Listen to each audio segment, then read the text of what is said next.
오늘 욥기 27장 1절로 7절의 말씀을 중심으로 신앙의 절개를 지키는 욥, 이와 같은 제목의 말씀으로 은혜 나누겠습니다. 빌닷은 앞에서, 그러니까 욥기 25장 4절로 6절에 보면 하나님은 거룩하시다, 그러므로 아무도 그 앞에 의롭게 설 수 없다, 이렇게 아주 단언을 했습니다. 그 말씀을 보면 이래요. 그런즉 하나님 앞에 사람이 어찌 의롭다 하며 여자에게서 난 자가 어찌 깨끗하다 하랴. 보라, 그의 눈에는 달이라도 빛을 발하지 못하고 별도 빛나지 못했거든 하물며 구더기 같은 사람, 벌레 같은 인생이랴, 이렇게 말했어요. 그러니까 이 말을 종합해서 쉽게 설명하면 하나님은 공의로우신 분이시다, 이 말이에요.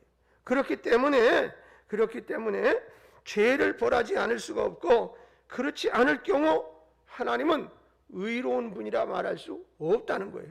그러니까 하나님이 의로우신 분이기 때문에 죄와 같이 할 수 없고, 죄를 진 사람을 벌하지 않으면 하나님의 공의가 바로 세워질 수가 없습니다 라고 강력히 주장을 했어요. 그러므로 거기다가 플러스해서 욥이 고난을 받는 것은 왜 그런 것이냐? 분명히 죄를 졌기 때문이에요. 하나님은 죄 짓지 않은 사람을 벌하지 않으시거든. 그러니 이 빌닷의 논리에 의하면, 그래서 욥은 분명히 죄를 졌고 그 죄 대가로 말미암아 하나님께서 공의를 세우시기 위해서 그를 벌했다라는 겁니다. 이렇게 강력히 주장을 하고 욥을 정죄했습니다. 그러나 욥은 오늘 본문에서 전능자의 사심을 가리켜 맹세하는데, 자신 있게 말하는데 뭐라고 그러냐? 2절 말씀에 보니까 전능자의 사심을 두고 맹세하노니, 그러니까 하나님이 살아계신 하나님 앞에 내가 맹세한다 이 말이에요. 그러면서 뭐라고 말하느냐? 4절에 가서 보면 결코 내 입술이 불의를 말하지 아니하며 내 혀가 거짓을 말하지 아니하리라, 이렇게 말해요. 그러니까 불의를 말하지 않겠다는 말, 내 혀로 거짓말을 하지 않겠다는 이 말은 다음 절에서 좀 더 자세히 명시하여 밝히고 있는데, 그 다음 절 5절 보면 말씀에 그래요. 나는 결코 너희를 옳다 하지 아니하겠고 내가 죽기 전에는 나의 온전함을 버리지 아니할 것이라, 이런 말이에요. 자, 친구들은 욥을 향해 수없이 많은 말을 해 주었습니다. 하나님은 어떤 분이신가에 대해서도 가르쳐 줬고, 그러니 빨리 회개하라고 권유하기도 했었습니다. 그렇지만 욥은 친구들의 말을 절대로 옳다고 인정하지 않겠다는 것입니다. 언뜻 보기에는 욥은, 아니 친구들이 바른 말을 해줘서 다시 말하면 충고를 해주는데 그것을 받아들이지 않는다니 교만한 사람처럼 보이는 경우, 그런 경우처럼 보입니다. 여러분, 그러나 욥은 자신이 하나님 앞에서 절대적으로 옳다는 것을 자부하고 있습니다. 자, 죽기 전에는 나의 순전함을 버리지 않을 것이라 말을 했는데, 이것도 보면 어떻게 보면 얼마나 교만한 말처럼 들리는지 모릅니다. 이 말은 하나님 앞에서도 나는 순전했다고 당당하게 고백하고 있는 말이거든요. 나는 그렇지 않다라고 얘기하고 있는 건데, 자, 그렇다면 지금까지 욥이 왜 이토록 자신의 입장을 고집스럽게 고수하고 있는 것일까라는 것입니다. 아니, 친구들이 그렇게 강력하게 이제 주장을 하면, 그래 너희들 말도 맞다, 그렇게 할 법도 한데 하나도 그것을 인정하지 않고 욥도 자기 주장을 강력하게 펼치고 있어요. 왜 그러냐 이 말이에요. 욥은 왜 하나님 앞에서 내가 재앙을 받은 것은 나의 죄 때문입니다, 즉 친구들의 말이 옳았습니다, 용서해 주시옵소서, 뭐 이러면서 무릎을 꿇지 않았을까, 그런 말이에요. 어차피 욥 자신도 하나님 앞에서 인간이 피조물로 만들어진 인생, 또 피조물 중에 죄 없다 할 것이 어디 있겠어요? 성경 원리로 따지면 말이죠. 흠 없는 사람이 어디 있고요. 자, 그래 의로운 자가 없다고 말을 했으면서도 굳이 고집을 부리는 이유가 뭐냐 이 말이에요. 정말로 이해하기가 어렵고 난해한 부분이 아닐 수가 없어요. 그러나 여러분, 여기에는요 상당히 엄청난 비밀이 담겨져 있다는 사실을 아셔야겠어요. 그것이 무엇인가? 만일 욥이 죄로 인해 재앙을 만난 것도 아닌데 내가 죄를 지어서 이 재앙을 만났으니 내 죄를 용서해 주시고 재앙에서 나를 벗어나게 해달라고 기도했다면 이것은 하나님이 사단에게 패배했음을 시인하는 결과를 낳게 되는 것이에요. 자, 왜? 이것은 까닭 없는 신앙이 아니라 다시 말하면 까닭이 있는, 즉 목적이 있어야 하나님을 섬기는 신앙인으로 전락할 수밖에 없는 상황이 되기 때문에 그렇습니다. 그러니까 지금 욥이 부리는 고집은 어떻게 보면 신앙의 차원이 굉장히 고차원적인 거예요. 응? 그렇게 된다고 볼 때 하나님은 사단에게 참패를 당하는 하나님이 되실 수밖에 없단 말이에요. 왜 그러냐? 그 이유는 욥기 1장 2장에 다 나와요. 응? 하나님과 사단의 대화로 되돌아가 보면 나옵니다. 사단이 이런 말을 해요. 1장 9절과 2장 5절 말씀을 연결해서 보려고 그래요. 사탄이 여호와께 대답하여 이르되 욥이 어찌 까닭없이 하나님을 경외하리까? 사단이 와서 그렇게 말합니다. 그러면서 2장 5절에 가서는 이제 주의 손을 펴서 그의 뼈와 살을 치소서 그리하시면 틀림없이 주를 향하여 욕하지 않겠나이까? 그랬단 말이에요. 자, 사탄이 말하기를 욥은 복을 받았으므로 혹은 복을 받기 위해서 욥이 하나님을 경외하는 것이라 이렇게 얘기한 거란 말이에요. 우리 식으로 말하면 기복적인 신앙이에요. 자, 이때부터 하나님과 사단이 어떻게 대결이 시작됐어요. 말하자면 보이지 않는 싸움이 시작됐는데, 그런데 지금 욥이 내 죄를 사하시고 재앙에서 벗어나게 해 주시옵소서라고 기도를 한다면 그것은 사단의 말대로 욥의 신앙이 재앙을 벗어나기 위한 신앙이라는 것밖에 되지 않는다, 그런 얘기예요. 그러니 사단과 하나님이 지금 욥을 놓고 대결을 벌이시는데 욥이 그렇게 말하면 하나님의 논리가 실패가 되는 거예요. 그러니 하나님이 사단에게 지는 꼴이 된단 말이에요. 여러분 이해가 되십니까? 그렇다면 하나님은 사단에게 참패를 당하는 꼴이 되고, 그리고 하나님이 되실 수 없는 그런 어떤 상황이 연출되어질 수밖에 없어요. 여러분, 사단에게 참패한 하나님이 어찌 온전한 하나님이라 할 수 있겠습니까? 그래서 6절에 이렇게 고백을 하는 거예요. 내가 내 공의를 굳게 잡고 놓지 아니하리니 내 마음이 나의 생애를 비웃지 아니하리라. 여러분, 이 말이 뭐예요? 신앙의 절개를 지키는 욥의 신앙을 우리는 배울 수 있겠다. 신앙의 절개를 지키는. 과거에 우리 부모님 세대, 그 윗세대 분들은 많이 배우지 못했어요. 뭐 해박한 지식을 가지고 있지 못하죠. 물론 이제 지혜는 있습니다. 지식과는 좀 차이가 있잖아요. 이게 지식은 뭐 학습이나 이런 거 공부를 통해서 배우는 거니까. 그 성경 말씀도 다 온전히 이해하지 못할 때도 있고요. 우리처럼 지금은 무슨 매스컴이 많이 발달하고 자료가 풍부하고 그래서 뭐 평신도들이 스스로 이렇게 공부할 수 있는. 저도 어려서부터 신앙생활을 했지만 체계적으로 그렇게 뭐 성경 공부를 할 수 있는 교재도 많지 않았고요. 그러니까 저희 청년 때쯤 돼서 CCC에서 나온 10단계 교재, 그게 그때 당시에 그래도 좀 가장 이제 성경 공부를 할 때 도움이 된다고 할까요? 그런 교재들이 이제 막 나와서, 그래서 이제 그것도 뭐 목사님 바쁘셔서, 그때는 뭐 전도사님이 계세요, 누가 계세요, 시골 교회들, 그죠? 목사님 한 분이 그냥 이것저것 다 하셔야 되고, 심지어는 어떻게 한 목사님이 교회를 4-5개씩 담임을 하시고 그런 적도 있었거든요. 그러다 보니까 목사님 말씀 듣는 것조차도 아주 기회를 얻기가 그렇게 만만하지 않았어요. 그런 시대에 신앙생활했던 어르신들은 오히려 어떻게 우리보다 더 타협하지 않는 온전한 신앙생활을 하게. 그러니까 그분들은 그냥 말씀이 그렇다 그러면 그런 거예요. 그냥 뭐 그걸 자꾸 계산을 맞춰보고 뭐가 어떻게 해석을 해보고가 아니라 하나님의 말씀이 그렇다면 그냥 그런 거라. 그래서 그냥 하나님 앞에 우리 믿음이 진리라. 그러니까 그 확신을 가지고 이 말씀이 진리다, 이 말씀은 그대로다, 그렇게 믿는 믿음을 가지고 기도하고 뭐 어려울 때일수록 기도하고 그러면서 그 신앙의 굳건한 것들을 지켜나갔기에 어쩌면 지금 우리가 이렇게 자유스럽게 신앙생활을 할 수 있는 그런 여건들이 만들어지지 않았나 그렇게 생각되어져요. 여러분 알다시피 대한민국은 큰 외세의 침입을 많이 받았던 나라 중에 대표적인 나라라 할 수 있겠습니다. 다른 나라보다 더 많으면 많았지 적지는 않았던 나라 아닙니까?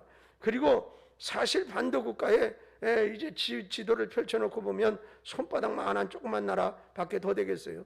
그래서 우리나라에 이렇게 있다가 다른 외국에 가보면 무슨 비교할 때 이제 그 가이드들이 얘기하죠. 대한민국에 뭐 30배, 뭐 몇 수십 배 이렇게 얘기를 한단 말이에요.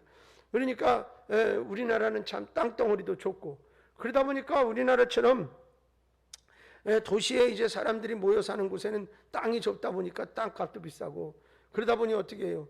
아래층에서부터 그저 60층씩 막 이렇게 40층, 50층 성냥갑처럼 쌓아 올리고서는 살지 않으면 안 되는 그런 구조죠. 미국이나 다른 나라에 가면 아파트는 제일 싼 것이 아파트예요.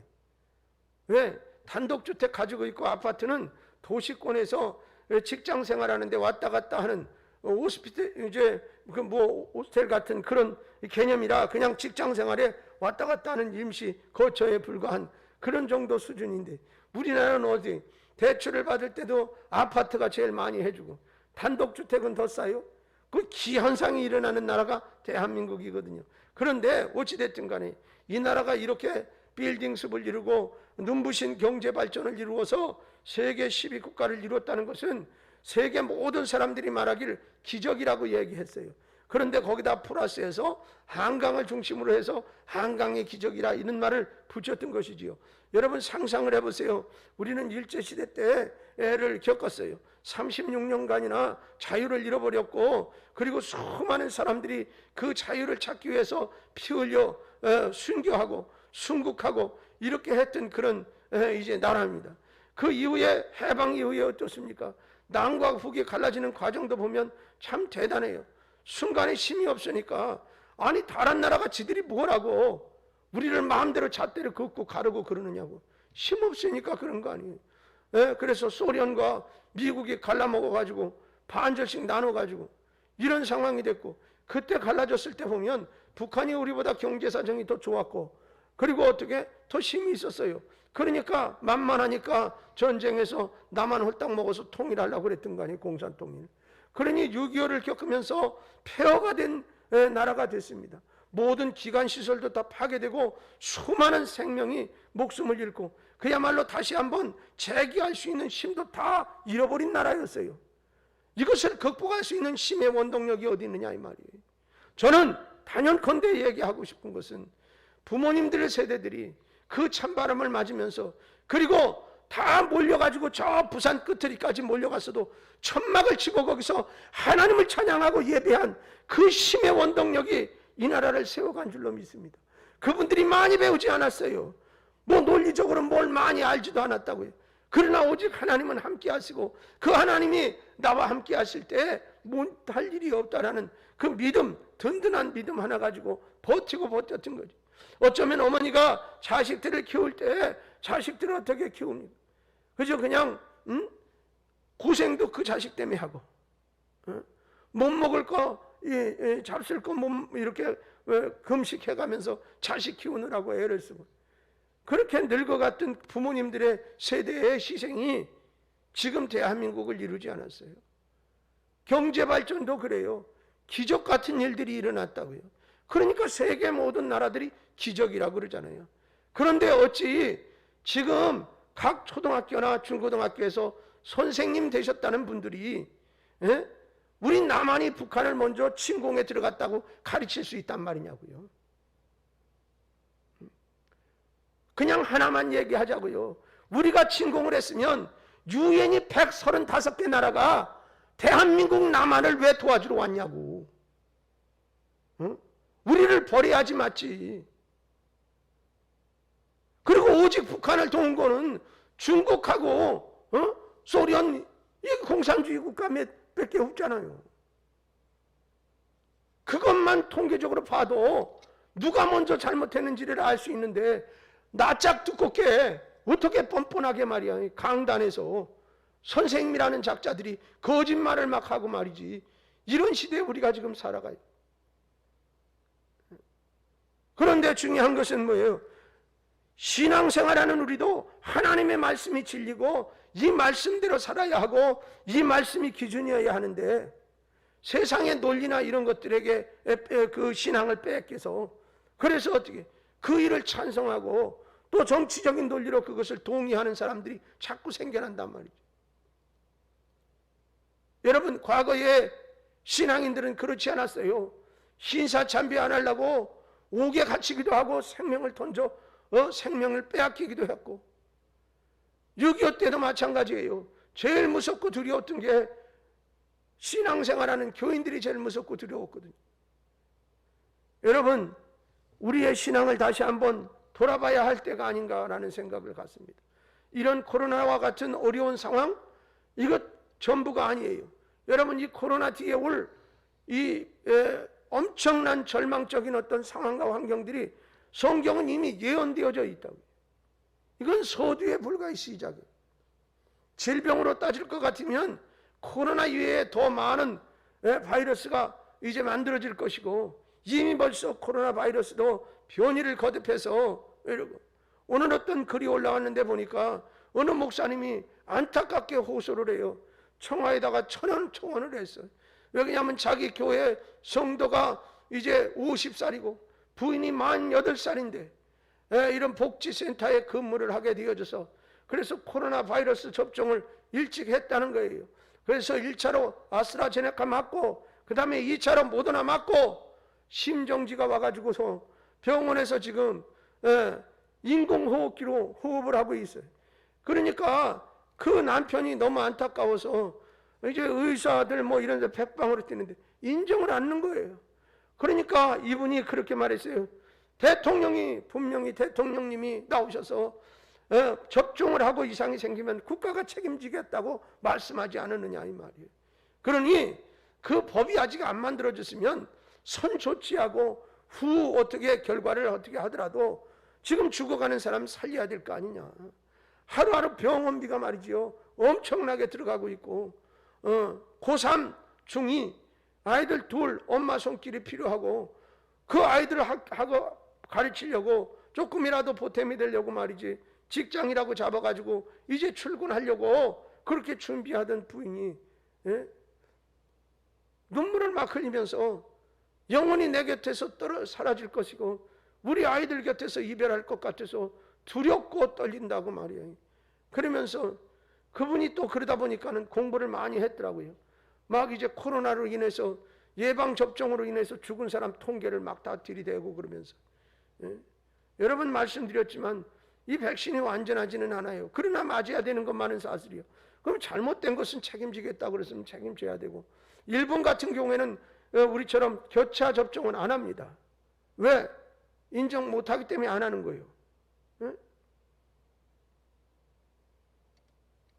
여러분 그렇다고 그래가지고선 뭐 접종을 안 하느냐 하느냐라는 문제는 그 다음 문제고 저는 빨리빨리 접종이라도 해서 왜 그냥 뭐 80% 90% 우리가 암이 걸렸다고 쳐요.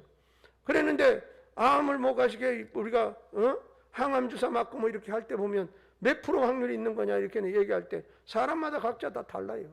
어떤 사람은 10번 미만에 다 암 성분이 사라질 수도 있고 어떤 사람은 그 이상 계속 맞아야 될 때도 있고 뭐 다 상황에 따라서 다른 거니까요. 그렇다고 그래가지고서는 한 40% 50%밖에 확률이 안 됩니다. 그러면 항암주사 안 맞느냐고. 맞는 거잖아요. 그러니까 마치 지금은 그런 시대야. 그러니 누구를 원망하고 누구를 시비할 수 있는 상황이 아니에요. 왜 그러냐? 지금 무슨 결과는 이렇게 나타나고 있는데 백신은 아직 그러니까 안전한 백신은 세계 어디에도 없어요 지금. 왜냐하면 적어도 5년 7년을 연구를 해야 임상실험까지 다 끝나고 이렇게 돼야지 되는 건데 그걸 그냥 급작스럽게 이렇게 해내다 보니까 완전하다 말할 수는 없지요. 그러나 우리는 백신을 안 맞을 수는 없단 말이에요. 그런데 지금 상황에서 보면 그런 사람들이 생겼을 때 그거에 대한 책임 대책도 없고, 또 하나는 뭐예요? 백신도 모자라가지고. 여러분, 그런데 모르겠어요. 우리나라 백신을 구입하기 위한 예산이 5조 원이래요. 근데 5조 원은 다 지출된 거로 나온다는 거예요. 그러면 5조 원이면 얼마만큼의 백신을 가지고 있었느냐? 1억 명 이상이 맞을 수 있는 백신을 확보하고 있어야 된다는 거예요. 어디 갔냐 이거예요. 한간에는 북한 줬느냐라는 말도 나와요. 사실이 아니기를 바라지만 말이에요. 근데 어찌됐든 간에 못 가져오거나 돈은 줘놓고 뭐 여러 가지 상황들이 있어서 그런지 몰라도 지금 빨리빨리 확보해가지고서는 이렇게 맞아야 되는데, 외국 같은 경우에는 바깥에는 마스크 벗고 다니는 나라들 많잖아요. 근데 이제 변이가 자꾸 생겨서 그렇죠. 그런데 이제 그거는 또 개발돼 가지고 자꾸 다른 백신을 맞는다든지 이렇게 하는 수밖에 방법은 없을 듯해요. 어찌됐든 코로나 시대가 됐든 아니면 과거에 무슨 6.25 전쟁을 통해서라든 일제시대의 압박 속에서도 우리의 선조들은 신앙생활의 이 진리를 굽히지 아니하고 그것을 생명 걸고 사수하고 지켰던 그분들에 의해서 대한민국이 이만큼 발전할 수 있었고, 또 세계의 유래에 찾아볼 수 없을 만큼 교회가 급성장하게 된 계기도 거기에 있고, 성도들이 그만큼 하나님 앞에 충성하고 헌신하고 애쓰고 힘쓴 결과 하나님께서 이 나라를 축복해 주셨다라고 말할 수밖에 없는 상황이에요. 사람들은 해석이 잘 안 되니까 기적이라고 말하지만 우리는 말할 수 있어요. 하나님의 은혜라 이 말이에요. 그렇기 때문에 지금 오늘 욥을 통해서 우리 스스로의 신앙을 돌이켜봐야 할 것입니다. 여러분, 우리 때문에 심지어 쉽게 얘기해서 예수님을 다시 못 박는 그 자리에 우리가 서 있어서는 아니 되겠다. 그리고 하나님을 원망의 대상이나 또 하나님이 정말 여타 다른 신처럼 별 볼 일 없는 신으로 취급받는 그런 상황을 우리가 만들어서는 아니 됩니다. 그렇기 때문에 여러분, 우리들의 신앙이 욥처럼 당당하게 그리고 어떠한 환경 속에서도 하나님 앞에 떳떳하게 바로 서서 신앙의 절개를 지키는 이 욥의 신앙을 본받는 여러분 되어져야 할 줄로 믿습니다. 그래서 우리는 어떤 상황 속에서도 예배를 쉴 수가 없고, 또 그리고 기도를 쉬어서는 안 됩니다. 여러분, 사무엘이 이스라엘 백성들이 어려움에 처했을 때 미스바에 모여서 기도하게 되고, 기도할 때 블레셋이 거기 다 모였다는 소리를 듣고 쳐들어오잖아요. 그랬을 때 이스라엘 백성들이 뭐라고 그래요? 핑계대지 않고 하나님 앞에 잘못했다고 기도하면서 사무엘 보고 그래요. 당신이 기도하는 것을 멈추지 말아달라. 하나님의 역사를 멈추지 말아달라. 정말로 하나님께서 역사하셔서 블레셋을 어지럽게 해서 스스로 다 패하게 만들고 거기서 승리하잖아요. 그리고 미스바의 산 사이에 돌을 세우고, 그리고 어떻게 에베네셀이라 하나님이 여기까지 우리를 도우셨다라고 고백하고 승리의 궤가를 높이 올렸고, 그리고 사무엘이 살아있는 동안에 어떤 나라도 이스라엘을 침공하지 못했다라고 말했어요. 사랑하는 여러분, 굳건한 믿음을 지키고 하나님 앞에 온전히 바로 서는 신앙인이 있을 때 하나님은 그 한 사람을 통해서 역사하시는 줄로 믿습니다. 바울 한 사람을 통해서 유라굴라 태풍 속에서 모든 생명을 살려주셨듯이 말이죠. 그리고 그 한 사람으로 인해서 이제 로마가 완전히 복음화되는 계기를 만들어냈듯이, 그리고 그 역사를 통해서 세계 복음이 찬란하게 꽃피우게 된 그런 결과를 가져왔듯이, 지금 이 어려움의 때에서도 하나님께서는 역사하시고 일하시는 줄로 믿습니다. 그 믿음이 여러분들 거둬들여지서는 안 되고, 여러분의 시선이 하나님을 향해서 흔들림이 없어야 할 것이고, 그리고 내가 땅바닥에 뒹굴러도 우리의 시선은 하나님을 향해서 초점을 놓쳐서는 아니 됩니다. 여러분, 이 믿음으로 승리하시는 여러분이 되시기를 주님의 이름으로 축원합니다. 그래서 여기 정말 욥이 자기 자신의 사단이 주장하고 빌닷이 주장하는 대로 인정을 하면 하나님이 폐하는 거예요. 하나님. 그렇기 때문에 욥은 더 깊고 비밀한 높은 신앙의 차원을 가지고 있다는 사실을 여러분이 아셔야겠어요. 그렇기 때문에 신앙의 절개를 지키는 이 욥을 따라 우리의 믿음이 진리라는 확신이 있다면 우리 모두 욥의 절개로 우리도 또한 이 어려운 난국을 극복하고 승리하십시다. 할렐루야. 승리로 우리를 이끌어 주실 주님을 오히려 찬양할 수 있는 여러분이 되시기를 주님의 귀하신 이름으로 간절히 축원합니다.